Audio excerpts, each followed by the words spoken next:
شام کا وقت تھا۔ پہاڑ کے دامن میں ایک چھوٹا سا مدرسہ تھا۔ اس مدرسے میں ایک نوجوان طالب علم زید نہایت ذہین اور عبادت گزار تھا، لیکن اسے ہر وقت ایک ہی خواب آتا تھا۔ مدرسے کے پرانے بند حجرے میں کوئی اسے آواز دے رہا ہے۔ وہ حجرہ پچھلے 30 سال سے بند تھا، کسی کو نہیں معلوم اندر کیا ہے۔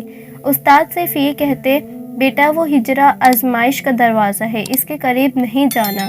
لیکن زید کے خواب بار بار ایک ہی جگہ اشارہ کرتے۔ ایک رات عجیب واقعہ ہوا۔ بارش تیز ہو رہی تھی، بجلی چمکی تو زید نے دیکھا کہ بند حجرے کے دروازے کے نیچے سے روشنی نکل رہی ہے۔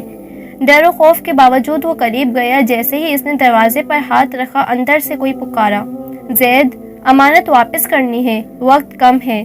زید کے رونگٹے کھڑے ہو گئے۔ اگلے دن زید نے ہمت کر کے استاد محترم سے پوچھا، ہجرے میں کیا ہے؟ مجھے کوئی اندر سے بلاتا ہے۔ استاد نے گہرا سانس لیا، آنکھیں نم ہو گئی۔ بیٹا، تمہیں جو آواز آ رہی ہے وہ میرے استاد کی ہے۔ وہ تو 20 سال پہلے وفات پا گئے تھے، زید نے حیران ہو کر کہا۔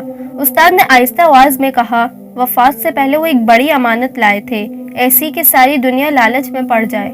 وہ امانت اللہ کے راستے کے لیے تھی، مگر دشمنوں نے مدرسے پر حملہ کر دیا۔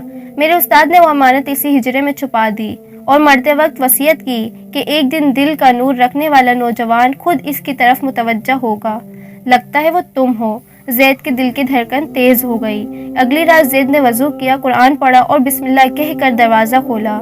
دروازہ خود بخود چڑچڑاتا ہوا کھل گیا۔ اندر ٹھنڈی روشنی پھیلی ہوئی تھی، جیسے کوئی نورانی چراغ جل رہا ہو۔ درمیان میں ایک پرانا لکڑی کا صندوق رکھا ہوا تھا۔ زید نے صندوق کھولا اور اندر دیکھا تو اندر ایک قدیم خط اور ایک چمکتی ہوئی تلوار۔ چٹھی میں لکھا تھا، جس کے دل میں اللہ کا خوف اور سچائی کی قوت ہوگی وہ اس امانت کو اٹھائے گا۔ اگر لالچ والا ہاتھ لگے گا تو یہ صندوق کبھی نہیں کھلے گا۔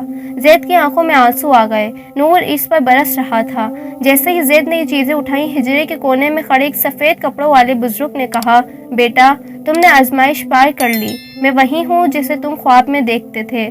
تمہیں اللہ نے اس مدرسے، اس علم اور اس امانت کا وارث بنا دیا ہے۔ لوگ تمہیں یاد نہیں کریں گے، لیکن اللہ ضرور یاد رکھے گا۔ اتنا کہہ کر وہ بزرگ روشنی میں بدل کر غائب ہو گئے۔